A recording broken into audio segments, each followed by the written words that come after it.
नमस्कार विद्यार्थी मित्रांनो, मी प्रदीप वायकुळे या जयगुरु अकॅडमीमध्ये आपले सर्वांचं स्वागत आहे. मागील तीनही भागांमध्ये आपण वेगवेगळ्या पद्धतीने वर्ग 10वीचा अभ्यास सुरू केलेला आहे. वर्ग 10वी मध्ये आपण कशा पद्धतीने अभ्यास करणार आहोत याची इत्थंभूत माहिती या पहिल्या भागामध्ये मी दिलेली आहे. पहिल्या भागातील सारांश रूपाने तुम्हाला असं लक्षात येईल की आपण त्या ठिकाणी वर्ग 10वीच्या सर्व विषयांची ओळख आणि वर्ग 10वीच्या परीक्षेशी सुद्धा आपण एक नाळ जुळवून घेतलेली आहे.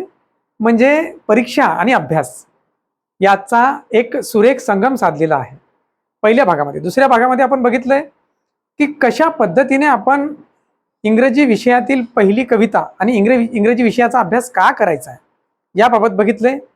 आणि त्यानंतर आपण तिसऱ्या भागामध्ये मराठी विषयाचा अभ्यास का करायचा आणि मराठी विषयाच्या अभ्यासामध्ये कोणकोणत्या क्षमता आपल्याला विकसित करायच्या ह्या बघितल्या. त्यानंतर मग त्याच्यामध्ये वाचन आलेलं असेल, लेखन, संभाषण, भाषण, अध्ययन कौशल्य या सर्व कौशल्यांचा तिथे आपण अभ्यास केलेला आहे. आणि पहिली कविता जय जय हे भारत देशा मंगेश पाडगावकरांनी या कवींनी फार छान यामध्ये वर्णन केलेलं आहे. त्यानंतर आज आपण बघूयात वर्ग 10वी मधील विषय हिंदी आणि या हिंदी विषयातील या हिंदी विषयाचा अभ्यास आपल्याला आज करायचा आहे. आणि हिंदी विषयाच्या माध्यमातून इथे सुद्धा ही गंभीरतेनं बाब घेणं तुम्हाला आवश्यक आहे की हिंदी विषय केवळ आणि केवळ सोपा आहे म्हणून दुर्लक्षित करणं योग्य नाहीये आणि फारच सोपा आहे, मी सहजच करू शकतो असं म्हणणं सुद्धा गाफील होऊ शकतं. त्यामुळे हिंदी विषयाला 100 गुण आहेत, मराठी इंग्रजी विषयाला सुद्धा 100 गुण आहेत, जे मी तुम्हाला पहिल्या भागामध्ये सांगितलेलंच आहे. आणि मराठी विषयाला सुद्धा 100 गुण आहेत. त्यामुळं गाफीलपणा चालणार नाही.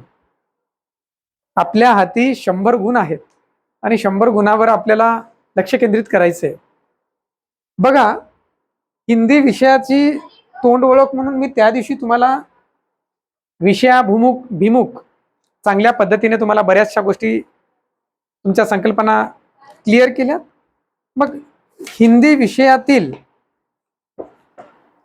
आज आपण काय बघणार आहोत? खरं तर या भागाची सुरुवातच हिंदीमधून व्हायला हवी होती, परंतु एक रूटीन वर्क म्हणून आपण ते बघितलं होतं. तो हिंदी विषय में आपको कौन कौन सी बातें ध्यान में रखनी है? तो सबसे पहले वही चीज जो हमने मराठी और अंग्रेजी में देखी है. ज़्यादातर सबसे पहली जो क्षमता है, तो ये क्षमता हमें विकसित करनी है, जिसे हम कहेंगे श्रवण, यानी सुनना. जो भी हम सुनते हैं और सुनने के बाद में हमें वो अच्छी तरीके से समझ में आ जाता है और समझने के बाद में हम उसे बयां करते हैं. यानी ये सारी जो चीज़ें हैं, ये हिंदी विषय की प्रावधान चीज़ें हैं. या इन सब चीज़ों का जो अच्छी तरीके से यहाँ पे जिक्र किया गया है. तो श्रवण यानी सुनना, तो आपको कौन कौन सी चीजें सुननी है? गद्य और पद्य. यानी गद्य और पद्य पाठ, जितने भी पाठ है और जितनी भी कविताएं हैं, इनका आपको अच्छी तरीके से पढ़ाई करनी है. संभाषण, भाषण और संभाषण, भाषण और संभाषण.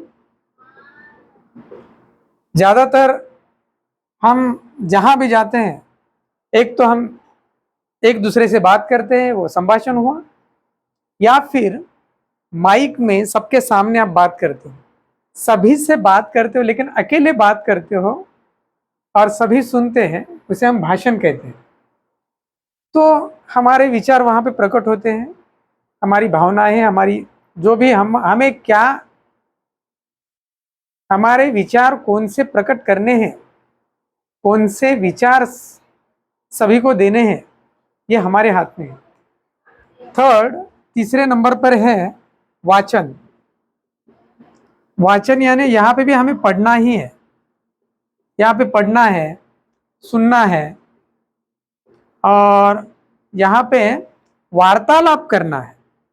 वार्तालाप, वार्तालाप यानी संभाषण। आपको पढ़ना है, पढ़ना है, किताब खुली करके आपको हर लफ्ज, हर एक शब्द आपको सही ढंग से पढ़ना आना चाहिए। अगर आप पढ़ते भी हो तो उस शब्द का किस तरीके से आप प्रयोग कर सकते हैं, वो भी बात बहुत जरूरी है। केवल और केवल पढ़ना यानी एक औपचारिकता करना, ये भी नहीं है। अगर हम कुछ कहते हैं, अध्ययन अनुभव देने से पहले क्षमता विधान, प्रस्तावना, परिशिष्ट, आवश्यक रचनाएं एवं समग्र रूप से पाठ्य पुस्तक का अध्ययन आवश्यक है। यानी हमने जो पढ़ा, हम जो पढ़ रहे हैं वो आपको काफ़ी अच्छी तरीके से सुन पा रहे हो। मैं ज़्यादा जल्दबाजी भी नहीं कर रहा हूँ और ज़्यादा धीरे से भी नहीं पढ़ रहा हूँ। या फिर मेरे जो मैं जो पढ़ रहा हूँ उसका एक सीक्वेंस, जो एक लय है, जो रिदम है, वो रिदम हम अच्छी खासी तरीके से रख सकते हैं, उसे वो है पढ़ना। और चौथे नंबर पर है लेखन। आपको यहाँ पर भी लिखना है। क्या लिखना है? वही आपको हर जगह पे लिखने का काम आ सकता है। चाहे आप किसी सरकारी ऑफिस में जाए, दफ्तर में जाए, अस्पताल में जाए, स्कूल, पाठशाला, या फिर किसी कार्यक्रम में आप चले गए, वहाँ पे भी आपको लिखना है। तो लिखने की जो क्षमता है, ये क्षमता आपको विकसित करनी है हिंदी विषय के माध्यम से। आगे जो फिफ्थ और पांचवें नंबर का है वो है भाषा अध्ययन। भाषा अध्ययन सभी को भाषा अवगत होनी चाहिए, आनी चाहिए, लेकिन उसके नियम भी तो पता होना चाहिए। तो सभी हिंदी के नियम जिनका जिक्र किया गया है वो हिंदी व्याकरण में, तो आपको हर नियम की जानकारी के लिए हिंदी व्याकरण पढ़ना चाहिए। और हिंदी व्याकरण पढ़ने के बाद आपको हिंदी भाषा का अध्ययन अच्छी तरीके से होगा। यहाँ पर मैं एक कह सकता हूँ कि अंग्रेजी भाषा के नियम हमने हमारे जय गुरु एकेडमी के इजी इंग्लिश ग्रामर सीरीज में दिए हैं, आप वहाँ पे जाके देख सकते हैं। तो वहाँ से आपको इजी इंग्लिश ग्रामर, पूरे इंग्लिश के नियम मिल जाएंगे, और उसी तौर पे मराठी विषय के भी सभी व्याकरण नियम आपको आगे मिलेंगे, और हिंदी के भी व्याकरण के नियम सभी एक अलग प्लेलिस्ट मिलेगी। तो भाषा अध्ययन किस तरीके से होना चाहिए, अपनी अपनी लेवल पर अपनी क्षमता यहाँ पे विकसित करनी है।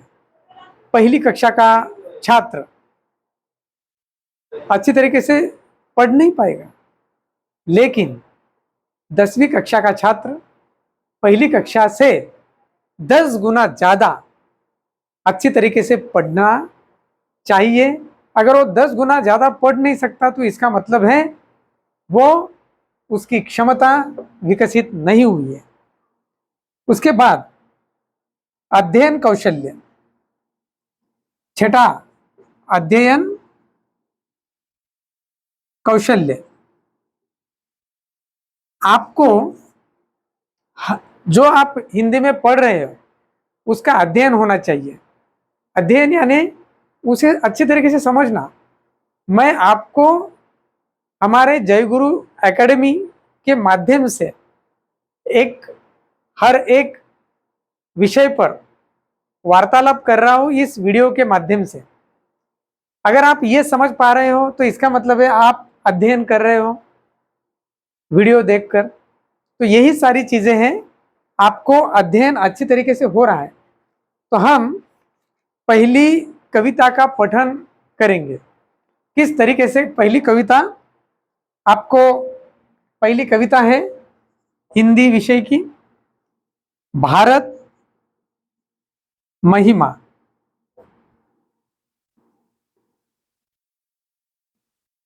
तो हमारे भारत की जो महिमा है वो यहाँ पे आप हमें देखनी है। मैं पठन कर रहा हूं तो हमारे शब्द, हमारी लय या फिर किस तरीके से हम पढ़ते हैं, इन सभी बातों पे ध्यान दो। हिमालय के आंगन में उसे, हिमालय के आंगन में उसे किरणों का दे उपहार।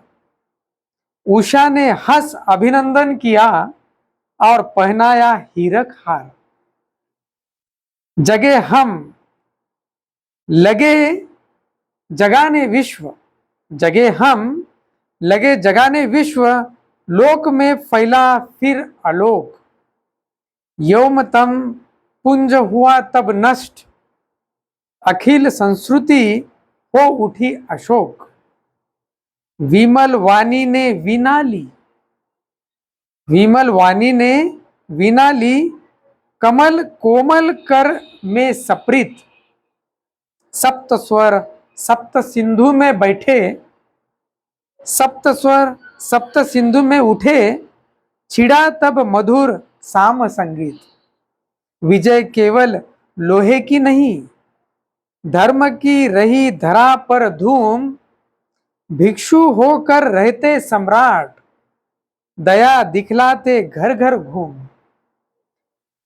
यवन को दिया दया का दान, यवन को दिया दया का दान। चीन को मिली धर्म की दृष्टि, मिला था स्वर्ण भूमि को रत्न।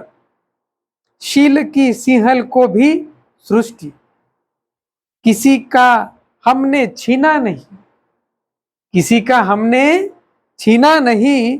प्रकृति का रहा पालना नहीं, प्रकृति का रहा पालना यही। हमारी जन्मभूमि थी यही, कहीं से हम आए थे नहीं। चरित थे पूत भुजा में शक्ति, नम्रता रही सदा संपन्न। हृदय के गौरव में था गर्व, किसी को देख न सके विपन्न। हमारे संचय में था दान, हमारे संचय में था दान। अतिथि थे सदा हमारे देव, वचन में सत्य हृदय में तेज। प्रतिज्ञा में रहती थी टेव, वही है रक्त वही है देश। वही साहस है वैसा ज्ञान, वही है शांति वही है शक्ति। वही हम दिव्य आर्य संतान, जिए तो सदा इसी के लिए, जिए तो सदा इसी के लिए। यही अभिमान रहे यही हर्ष, निछावर कर दे हम सर्वस्व, निछावर कर दे हम सर्वस्व।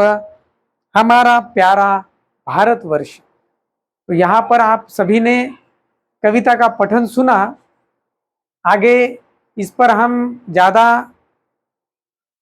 विस्तृत रूप से देखेंगे। अगले भाग के लिए आप हमारे जय गुरु एकेडमी चैनल के माध्यम से सभी वीडियोस देख सकते हैं। और अगर किसी को कुछ दिक्कत है, पढ़ाई के बारे में कुछ समस्याएं हैं, तो आप इस माध्यम से कमेंट करें और ज़्यादा से ज़्यादातर आप आपके मित्र या फिर जो सहेलियां हैं उन सभी को ये वीडियो की जानकारी दें और ज़्यादातर पढ़ाई करें और पढ़ाई में अच्छी तरीके से अंक प्राप्त करें। धन्यवाद।